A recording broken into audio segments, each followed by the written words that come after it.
first day students, this is your paper prose and today I tell you the story which name is The Barbers Trade Union written by मुल्क राज आनंद। मुल्क राज आनंद आप लोगों के first unit में भी मुल्क राज आनंद की पूरी बायोग्राफी, उनकी लाइफ एंड वर्क के बारे में है जो आप लोगों को जानना है। इस यूनिट में मुल्क राज आनंद की स्टोरी है जिसका नाम है द बार्बर्स ट्रेड यूनियन। इसमें इन्होंने एक बार्बर, जिसे हम हिंदी में नाई बोलते हैं, देखिए मैंने यहाँ पे बार्बर का एक पिक्चर भी बनाया है।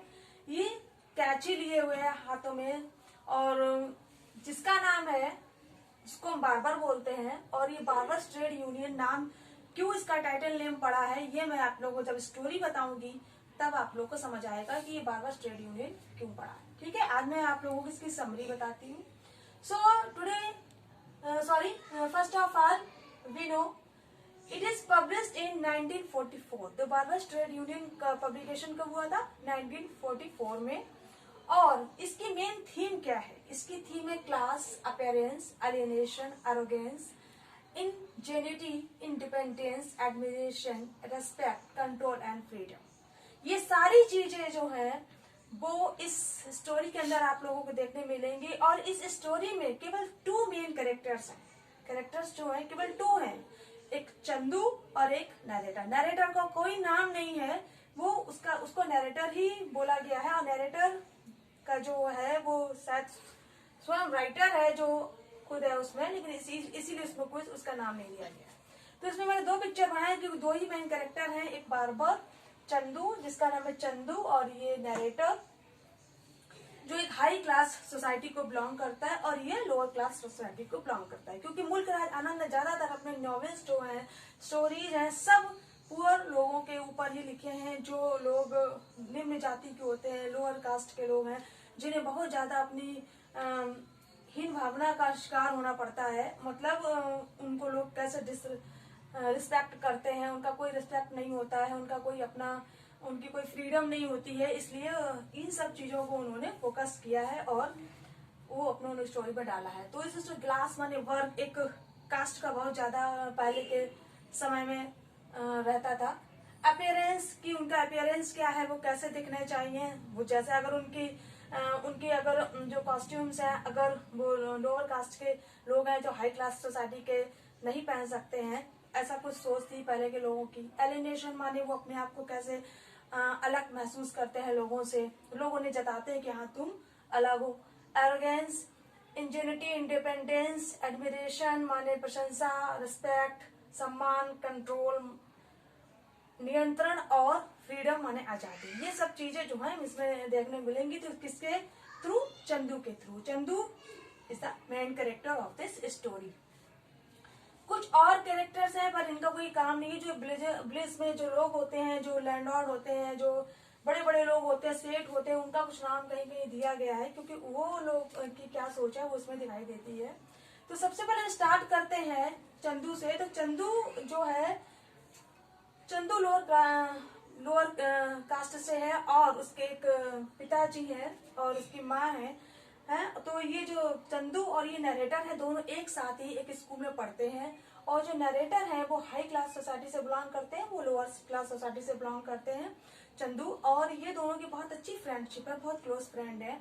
तो होता क्या है कि जो नरेटर की मदर है, वो हमेशा चंदू को, इसको अपने बेटे को मना करती है कि तुम्हें चंदू के साथ नहीं रहना चाहिए। क्यों नहीं रहना चाहिए? क्योंकि वो लोअर क्लास सोसाइटी से है, वो हमारी सोसाइटी से बिल्कुल भी मैच नहीं करता है, तो तुम्हें उससे बात नहीं करनी चाहिए। लेकिन जो नरेटर है वो चंदू को बहुत ज्यादा पसंद करते हैं, उसे उसकी हर चीज अच्छी लगती है, क्योंकि उसे उसका पहनावा भी अच्छा लगता है।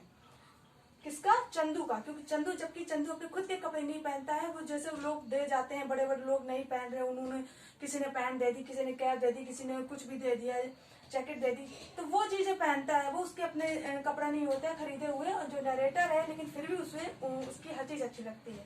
चंदू की एक बात ये है कि इसका पढ़ाई में उतना ज्यादा मन नहीं लगता है, जैसे मैथ वगैरह में इतना ज्यादा मन नहीं लगता, क्योंकि इसको पढ़ने का भी समय नहीं मिलता है। कि जब स्कूल से आता है तो इसके जो फादर है वो उसको कहीं ना कहीं शेविंग वेविंग करने के लिए भेज देते हैं, तो उसको टाइम नहीं मिलता है पढ़ने का। तो ये जो है लेकिन चंदू की एक खास बात है कि वो पोएम्स बहुत पढ़ता है, पोएम्स को पढ़ना बहुत अच्छा लगता है, पठन पाठन करना बहुत अच्छा लगता है। उसमें सारे मतलब पोएम्स की सारा ज्ञान उसको मिलेगा आप लोगों को। और कुछ नई नई चीजों की तकनीक भी करता है, जैसे कि काइट्स हैं जो उड़ाई जाती हैं तो उनकी नई नई चीजें बनाएगा, कहीं कैसे, मतलब अलग से एक अपना टैलेंट जो है वो प्रेजेंट करता है। लेकिन जो एक क्लास में एक उसका अपना होना चाहिए स्टेटस, वैसा नहीं है। तो नरेटर और चंदू की बहुत अच्छी फ्रेंडशिप है। एक बार क्या होता है कि चंदू के जो फादर है उनकी डेथ हो जाती है। जब उनकी डेथ हो जाती है चंदू के ऊपर सारी रिस्पॉन्सिबिलिटी आ जाती है कि उसे अपने घर में सब कुछ करना है। तो क्या होता है कि चंदू जो है वो सबके यहाँ शेविंग करने जाने लगता है, सब कुछ करने लगता है। एक बार क्या होता है कि चंदू जो है, ज्यादातर आप लोगों ने देखा कि जो निम्न कास्ट के लोग होते हैं वो ऊंची क्लास के लोगों को देखते हैं, उनका पहनावा, उन्हें भी लगता है कि हम भी ऐसे करें। तो एक बार क्या होता है कि चंदू एक बार बात करता है नरेटर से कि ये जो है क्या डेंटिस्ट है, कलाम खान जिसका नाम है, डेंटिस्ट है, वो उसको देखते हैं वो क्या कपड़े पहनता है और कैसे रहता है, और वो क्या क्या मतलब डेंटिस्ट है तो किसी के दांत सही कर रहा है, कहीं कुछ कर रहा है, कहीं कुछ कर रहा है। तो यही जो है तो वो कहता है तो मैं भी कर सकता हूँ, मैं भी जब किसी की शेविंग करता हूँ तो अगर किसी के कट जाता है या कुछ होता है तो मैं कैसे उसको सही करना है, ये भी मुझे भी आता है ये सब चीजें, तो मुझे अपने तरीके से आता है। तो उसे लगता है मैं भी ऐसे कपड़े पहनूं। तो एक बार क्या करता है, ये डॉक्टर के कपड़े जो है वो पहन लेता है, जैकेट पहन लेता है, अच्छे से शूज पहन लेता है, सब कुछ पहन लेता है। तो ये सारे कपड़े पहनकर ये सोचता अपने आप में बड़ा खुशी महसूस करता है कि मैं बहुत अच्छा लग रहा हूँ। लेकिन जब ये अपने गांव में सबके यहाँ जब जाता है शेविंग करने, तो सब लोग इसकी बहुत बेइज्जती कर देते, इंसल्ट करते, कहते तुम्हें, और ये भी कहते तुम्हें किसने हक दिया कि तुम इस तरीके के कपड़े पहनो, ये सब हाई क्लास के सोसाइटी के लोग पहनते हैं, तुमने कैसे पहन लिया। तो इसी से तब बहुत बुरा लगता है। यहीं से वो अपना एलिनेशन जो है वो यहाँ पर दिखता है। अपीयरेंस जब वो कपड़े पहनता है, क्लास जब उसके जाति की एक बेइज्जती होती है कि देखो तुम निम्न कास्ट के हो, तुम्हें जो कपड़े तुम्हारे लिए हैं बस तुम्हें वही पहने, तुम्हें हमारे जैसे कपड़े नहीं पहनने हैं। तो उसकी सब लोग बहुत बेइज्जती करते हैं, बहुत बुरी तरीके से उसको दुत्कार देते हैं, भगा देते हैं अपने यहाँ से, घर से। तो जब वो बहुत दुखी होकर जाता है तो वो कहीं अपने दिमाग में सोचता है कि नरेटर भी बहुत इस बात के लिए दुखी होता है कि उसके साथ ये बहुत गलत हुआ। तो जब उसके पीछे पीछे जाता है, उसकी माँ से बोलता है, तो ये चंदू जो है अपने दिमाग में फिर एक चीज लाता है, इसको लगता है कि मेरे सब लोग इतनी बेइज्जती करें, क्यों मैं ये सब सहूं। तो ये जो है तो ये डिसाइड करता है कि मैं किसी के यहाँ कोई शेविंग वेविंग करने नहीं जाऊंगा, जिसको कराना है वो मेरे पास आए और कराए।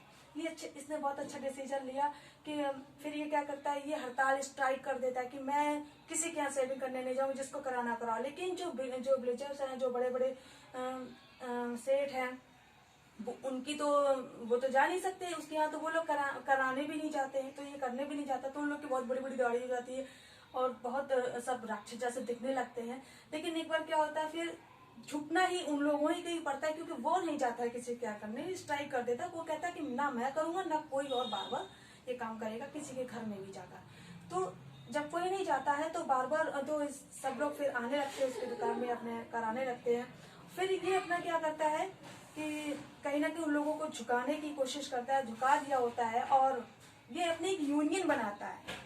अपने जितने भी बार्बर्स हैं, जितने भी नाई हैं, उनकी एक यूनियन बनाता है चंदू, और उसका एक नाम रखता है और अपना अलग सैलून खोलता है जिसका नाम होता है Rajkot district barber brothers hair dressing and shaving salon. ये है जो इसकी शॉप का, इसका सैलून का नाम है जो ये रखता है। और ये टाइटल है जो बार्बर्स ट्रेड यूनियन, मतलब बार्बर की ट्रेड यूनियन, व्यापार की एकता, ठीक है।